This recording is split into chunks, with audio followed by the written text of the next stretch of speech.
name's Danny. My company's Legends Luxury Auto Repair, and I love fixing cars correctly.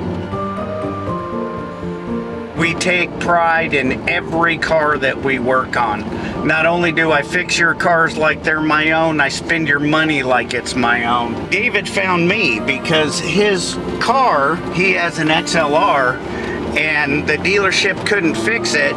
So he brought his car to me, and that's how we started our relationship. He has been right on the money as far as timing wise, how long it would take us to get to the first page of Google when people searched Corvette repair or Cadillac repair, and he was right on the money.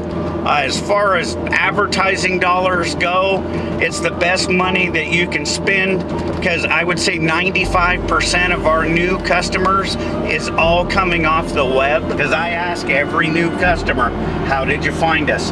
I'm a small family-owned business, so every dollar counts extremely. So we have to watch our pennies as far as what we spend our money on, and that's the best money I can spend. Advertising is very expensive, so you have to be careful where you spend your money. And every penny that we spend with David seems to automatically repay itself.